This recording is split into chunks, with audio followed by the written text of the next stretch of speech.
ملک کے بالائی علاقوں میں بارش، لاہور سمیت پنجاب کے بیشتر شہروں میں بادل برس پڑے۔ ملتان، ساہیوال، قصور، ٹوبہ ٹیک سنگھ، جھنگ، خانیوال، اوکاڑہ، ساہیوال، بہاڑی، بہاول نگر میں بارش۔ اسلام آباد، پشاور، چترال، دیر، بنیر، سوات میں بارش سے نشیبی علاقے زیر آب آ گئے۔ ایبٹ آباد، ہری پور، رٹک، باغ، آزاد کشمیر میں بھی موسلادھار بارش سے جل تھل ایک ہو گیا۔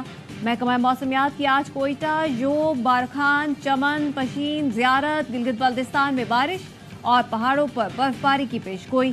پشاور میں ورسک روڈ پر شیر کلے میں گھر کی چھت گرنے سے خاتون اور 2 بچے زخمی۔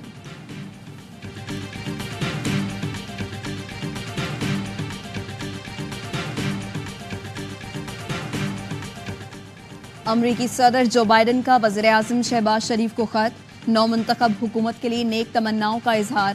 امریکی صدر نے لکھا، دنیا اور خطے کو درپیش چیلنجز کا سامنا کرنے کے لیے امریکہ پاکستان کے ساتھ کھڑا رہے گا۔ دونوں اقوام میں مضبوط شراکت داری کو تقویت دیں گے، عوام میں قریبی رشتے مزید مضبوط بنائیں گے۔ دونوں ملکوں کے عوام میں شراکت داری سلامتی کے لیے نہایت اہم ہے۔ صحت عامہ کا تحفظ، معاشی ترقی، سب کے لیے تعلیم مشترکہ ویژن ہے۔ زرعی ترقی اور 2022 کے سیلاب کے تباہ کن اثرات سے بحالی میں پاکستان کی معاونت کریں گے۔ جو بائیڈن نے لکھا، انسانی حقوق کے تحفظ اور ترقی کے فروغ کے لیے پرعزم ہیں۔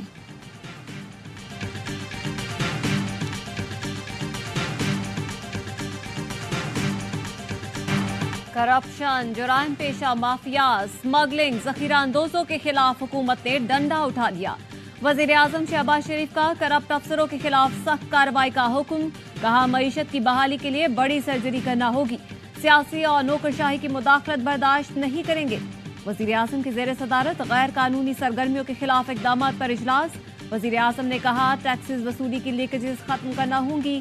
27 ارب روپے ٹرائیبیونلز میں پھنسے ہیں، آدھے بھی مل جائیں تو ملک کی قسمت بدل جائے۔ بجلی چوری کے مکمل خاتمے کے لیے اسمارٹ میٹرز کی تنصیب کے معاہدوں کی منظوری دے دی گئی۔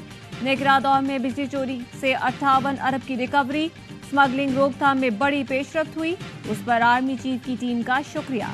آرمی چیف کی جانب سے معاشی بحالی کے لیے حکومتی اقدامات کی حمایت، غیر قانونی مقیم غیر ملکیوں کی وطن واپسی پر بھی بریفنگ۔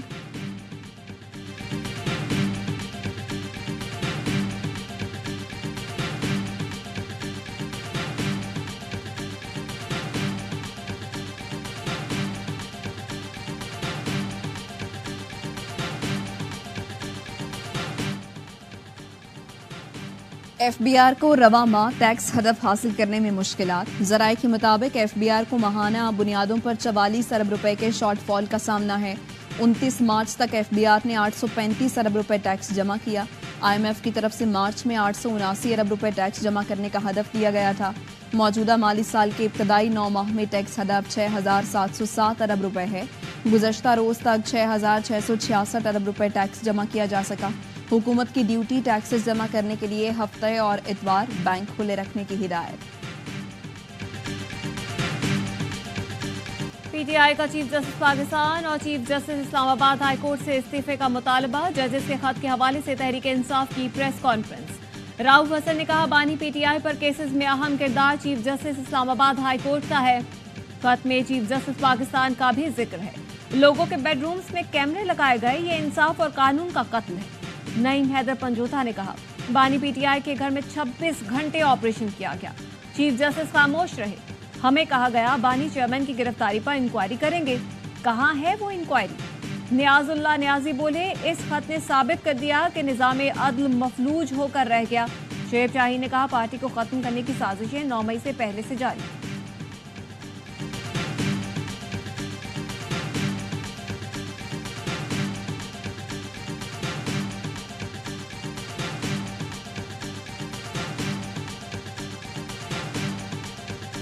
امین صاحب سے بھی ریکویسٹ کروں گا، آپ تو میٹنگ کر رہے ہیں، ان کے ساتھ ملاقاتیں کی ہو رہی ہے، کو تو ابھی تک ایک آفیسر بھی نہیں دے رہے، 1 روپیہ پیمنٹ صاحب کو نہیں کر رہے ہیں۔ میرا تو مطالبہ بھی ہے کہ ان کے ساتھ انگیجمنٹ ختم کریں، یہ مفاہمت نہیں سمجھتی، مزاحمت کا وقت ہے۔ اسد کیسر کی وزیر اعلیٰ کے پی کو وفاقی حکومت سے رابطے ختم کرنے کی تجویز، کہا یہ مفاہمت نہیں مزاحمت کا وقت ہے۔